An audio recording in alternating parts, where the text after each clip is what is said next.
Hi, class. Good afternoon. Happy Easter.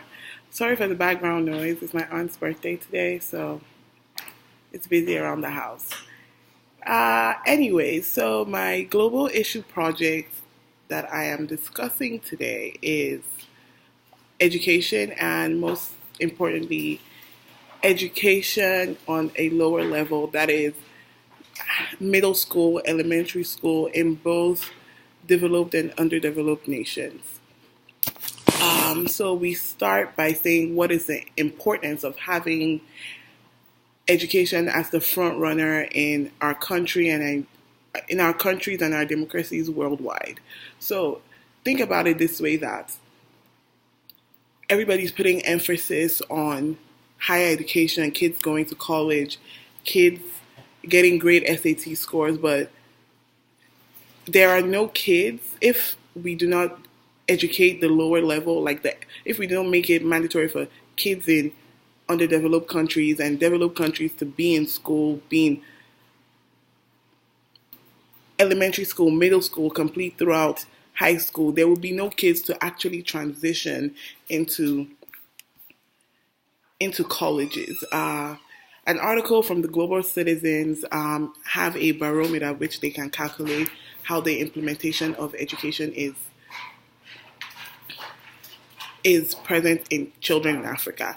And when I say Africa, I'm going to specialize, because I'm Nigerian, I'm going to specialize on Nigeria in particular. So there's an estimate of about 37 million students who are enrolled in school, but they lack the proper education when leaving primary school, which will be classified as elementary school.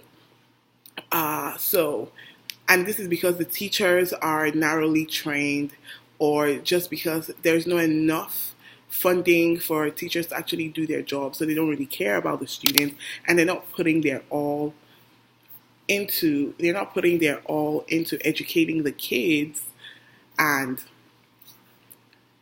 getting them well established by the time they have to leave to college. By the time they have to leave to middle school, high school, college. So you're looking at an 11th grader with a second grade level of reading, or a 12th grader with a fourth grade math level. So these are just the little things that with education, it's very important, because then at the collegiate level, are you training? Like, the teachers there, what are they doing? They're going to be held back, because now they have these kids who have been pushed by the system, and they're graduating from high school with nothing, and they're trying to transition to the college level. Another thing that actually stunts a lot of this growth in both developed and underdeveloped nations is poverty.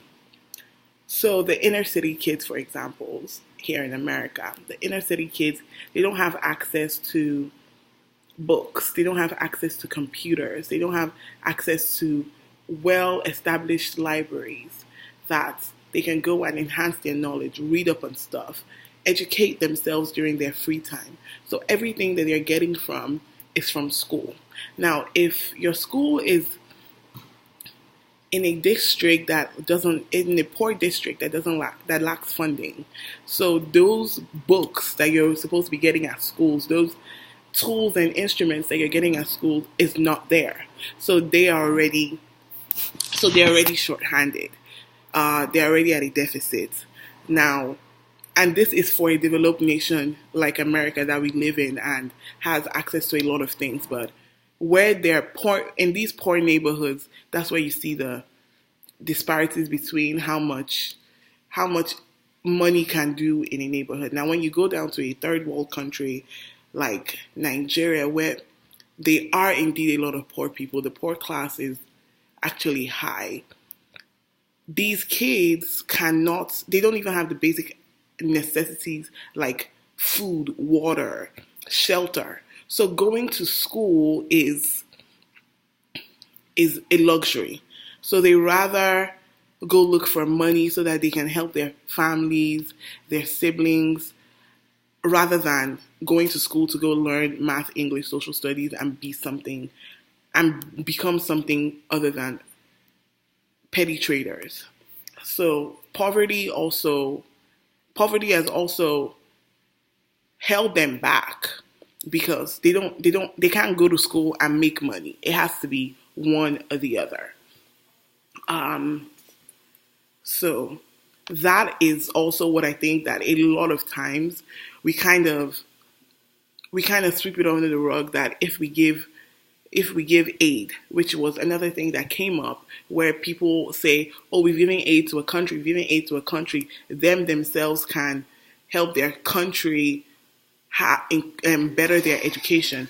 But aid stops. Aid is not an ongoing thing. There's a timeline to when nations stop receiving aid. So when the aid stops, even if kids have been in school and are doing better and are enrolling and grades are high, when those aid stops, they have to look through alternatives to provide for their families. And school is always at the bottom of the list. So with an article on UNESCO and the African Union, after they did a survey, they found out that there was an influx of enrollment in the primary sector, although there were major inequalities when dealing with how children were being taught. And this just goes back to what we were saying. So a continent like Africa, which they have a lot of, although they have like their industrialized sector, but they also have things like farming, they have clothing and textile. These are vocational trades that, to be honest, the way the school system in Africa is set up, that they are college prep. So your elementary school, your middle school, your primary and secondary, like how they address it, is a college preparatory. So it's set up for you to go to college. There's no pathway like developed nations for you to actually do a vocational, like going to a technical school where you're doing things like construction and your handsy. In Africa, it's college prep. So we're going to college, we're going to be doctors, we're going to be this, we're going to be that. They haven't, because of lack of funding also, they cannot, what's the word I'm looking for? They cannot diversify what education is.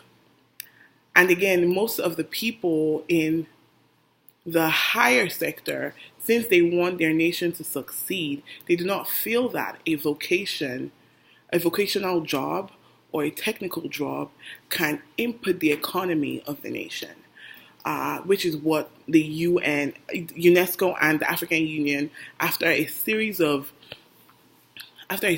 workshops and research, years and years of research, that is what they found out.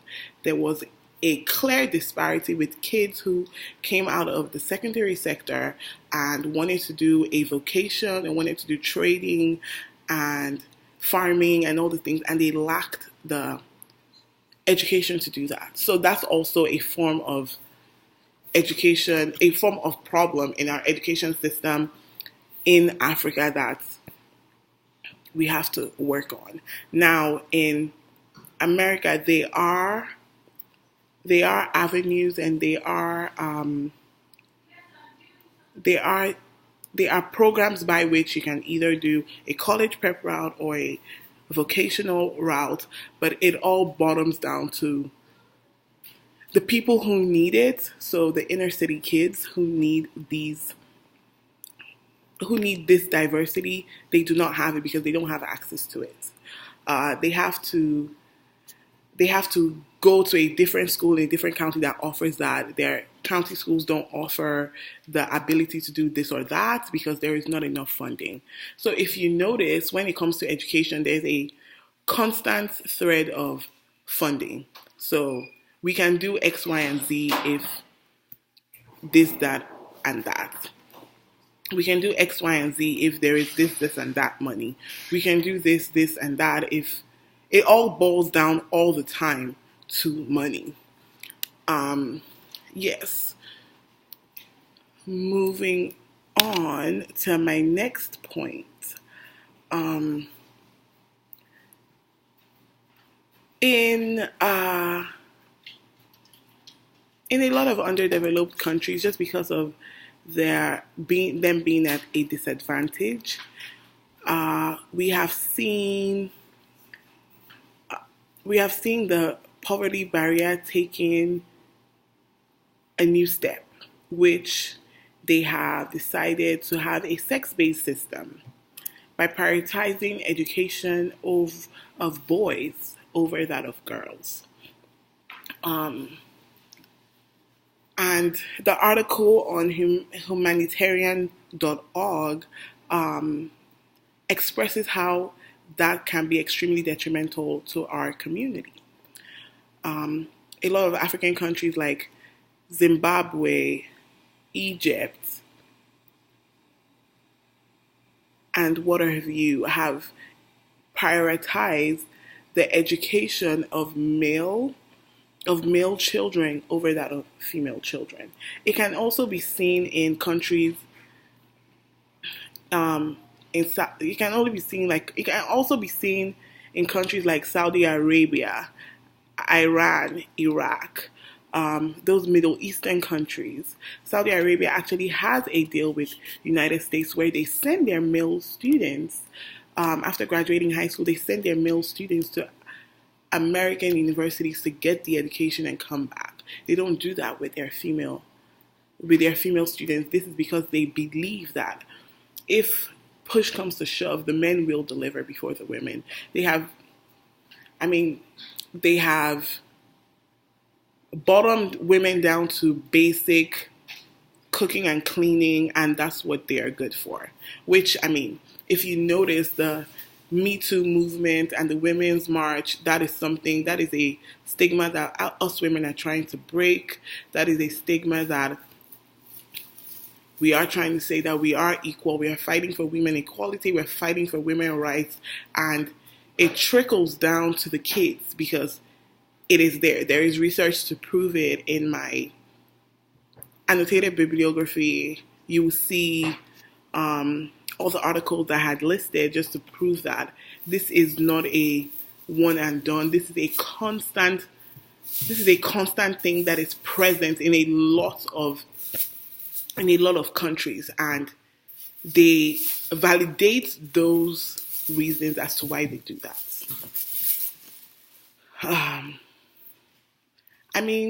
The economic importance of having an educated nation is, I can't even I think it's self-explanatory. If your nation is educated, they make educated decisions.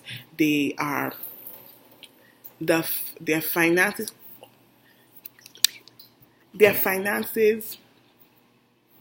the finances of the nation, you will see everything.